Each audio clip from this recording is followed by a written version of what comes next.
নমস্কার। সামনেই আসতে চলেছে পুরীর রথ। পুরীর না, এটি সারা ভারতবর্ষের উৎসব।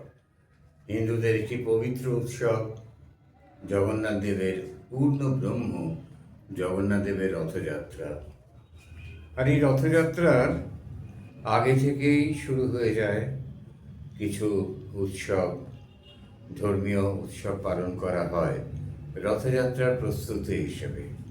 আসুন আমরা সেই ব্যাপারটা একটু দেখে নিই। দেবস্নান পূর্ণিমা, রথযাত্রার 15 দিন আগে 3টি বিগ্রহ, বলভদ্র, সুভদ্রা এবং জগন্নাথ দেব, এদের বাইরে এনে 108 ঘড়া সুগন্ধি জলে স্নান করানো হয়। আর এই এত জলে স্নান করে স্থানীয় লোক বিশ্বাস, পাণ্ডা ঠাকুরদের বিশ্বাস যে এদের জ্বর এসে যায়। ফলে এরা মন্দিরের ভেতরেই একটি নির্জন কক্ষে এদেরকে রাখা হয়, কাউকে দেখতে দেওয়া হয় না। এই সময় অনসর বা অনাসারা বা অনবসর বা পট্টিডিয়ান পট, তাতে পুজো হয়। এখানে জগন্নাথ দেবের আঁকা হয়। আর এই পটটি তৈরি হয় কাপড়ের ওপরে খড়ি গোলা লাগিয়ে জমি তৈরি করে, তারপর প্রাকৃতিক রঙে, অর্থাৎ ইংরেজিতে আমরা যেটাকে আর্থ কালার বলি, সেই আর্থ কালারের রঙে এই পটটি আঁকা হয়, টেম্পারা পদ্ধতি। আর এই পটে বলরামের স্থানে থাকেন অনন্ত বাসুদেব, সুভদ্রার স্থানে ভুবনেশ্বরী এবং জগন্নাথ দেবের স্থানে থাকেন শ্রীনারায়ণ। এদের চিত্র আঁকা হয়। আর বাঁশের অস্থায়ী পর্দা খাটানো হয়, তাকে তটি বলা হয়। এই তটির ভেতরে পুজো অর্চনা হয়, পূজার্চনা। এইখানে জগন্নাথের পুজো হয়। এরপরে জগন্নাথ দেবের রথ যখন তৈরি হয়ে যায়, রথের দিন টিভিতে তো ধারা বিবরণী দেখানো হয়, আপনারা দেখেছেন। রথের দিন রথে তোলা হয়। রথের একটা অন্যতম বিশেষত্ব হলো আমাদের দেহকেও রথ বলা হয়েছে এটি। আর এই জগন্নাথ দেবের এই কাষ্ঠ নির্মিত রথ আমাদের দেহের প্রতীক। দেহে 206খানা হাড় আছে, রথেও 206খানাই কাঠ আছে। আর রথে চ বামনোদৃষ্ট পুনর্জন্ম ন বিদ্যতে। আমরা যদি আমাদের এই দেহ রথের ভেতরে বামন রূপী সেই পরমাত্মার সাক্ষাৎ পাই, তাহলে আমাদের আর পুনর্জন্ম হবে না। রথে জগন্নাথ দেবকে আত্মা হিসেবে ধরা হয়। 206টি কাঠ, নিম কাঠ দিয়ে তৈরি হয় রথ। এই রথের চাকা 16টি। আমাদের দেহে এই 16টি চাকা, জগন্নাথ দেবের রথের চাকা 16টি। আমাদের দেহের 16টি চাকা হলো কর্মেন্দ্রিয় 5টি, জ্ঞানেন্দ্রিয় 5টি, 6টি রিপু। আত্মানাং রথিনাং বিদ্ধ শরীরং রথমেবতু। আমাদের দেহরথে বুদ্ধি সারথি, রথের রশি হলো মন, রথি ঈশ্বর, কঠোপনিষদ অনুযায়ী। এই রথের নাম, জগন্নাথ দেবের রথের নাম নান্দি ঘোষ, পতাকা ত্রৈলোক্য মোহিনী, সারথি দারুক, অভিভাবক গরুড়। রথ রক্ষা করার জন্য একজন অভিভাবক তো লাগে, তো এই অভিভাবক এখানে গরুড়। জগন্নাথ দেবের রথে 16টি যে চাকা আছে, এর প্রতীকী অর্থ চন্দ্রের 16 কলা। 16 কলায় সম্পূর্ণ করে চাঁদ পূর্ণতায় পৌঁছয়।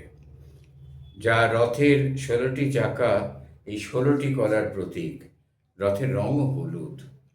রথে 9 জন পার্শ্ব দেবতা থাকে।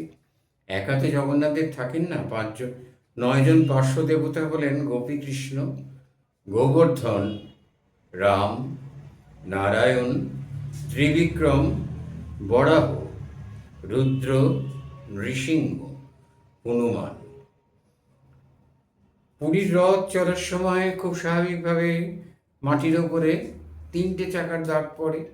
এই 3টে চাকার দাগকেও প্রতীকী হিসেবে ধরা হয়েছে, কল্পনা হিসেবে 3টে নদীর অস্তিত্ব, গঙ্গা, যমুনা, সরস্বতী।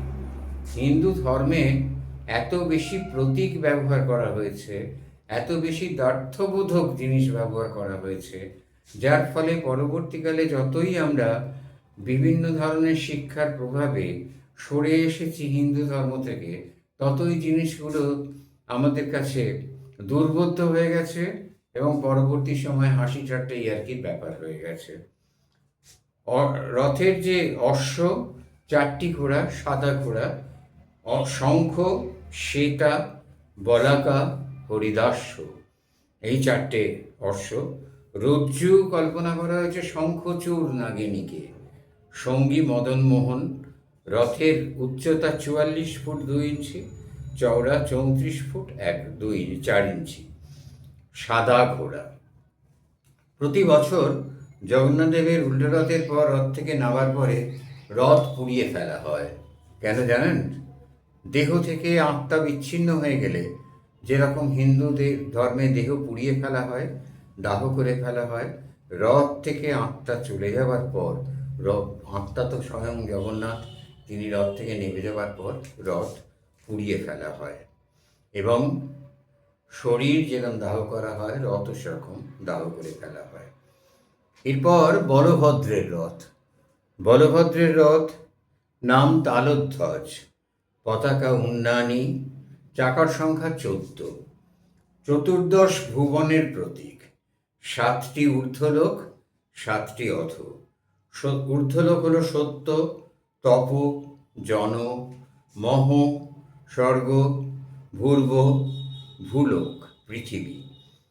নিম্নে সপ্ত পাতাল, অতল, বিতল, সুতল, তলাতল, মহাতল, রসাতল, পাতাল। এই চতুর্দশ ভুবন যা তাণ্ডব নৃত্য অবসানে শিবের ডম্বরুর চতুর্দশ শব্দ থেকে যে চতুর্দশ ভুবনের সৃষ্টি, এই সেই চতুর্দশ ভুবন। সারথি মাতলি, অভিভাবক বসুদেব। বসুদেব এই রথকে রক্ষা করছেন। অশ্ব, এদের রং কালো। নাম ত্রিরা, দীর্ঘ শর্মা, স্বর্ণাভ এবং ঘোড়া। রথের ঘোড়ার সংখ্যা 4। বলভদ্রের রথের দড়ি নাগ, বাসুকী স্বয়ং। সঙ্গী রাম ও কৃষ্ণ। 34 ফুট 1 ইঞ্চি, 3 ইঞ্চি উচ্চতা এবং 33 ফুট চওড়া। তার রথের পরেই হলো সুভদ্রা দেবীর রথ। সুভদ্রার রথের নাম দর্পদলন, যা আমাদের দর্পকে হ্রাস করে।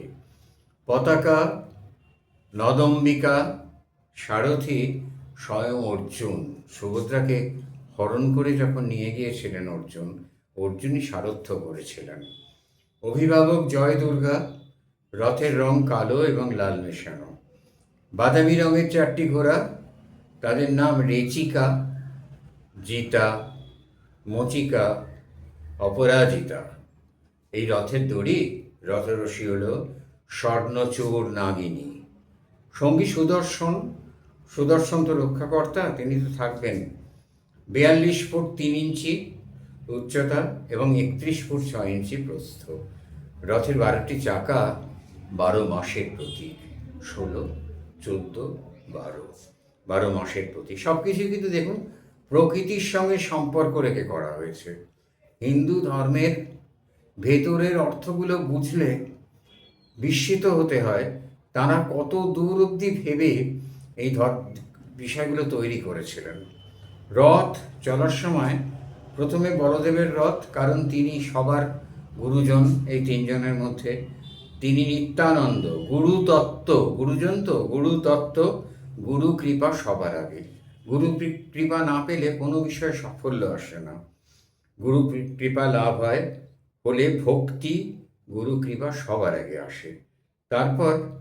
এরপর দেবী সুভদ্রা, এটি ভক্তি তত্ত্বের প্রতীক। গুরু কৃপা লাভের পরেই আসে ভক্তি, সুতরাং ভক্তি তত্ত্ব মাঝখানে, ভক্তি তত্ত্বের প্রতীক। এবং সব শেষে আসেন স্বয়ং ভগবান জগন্নাথ দেব।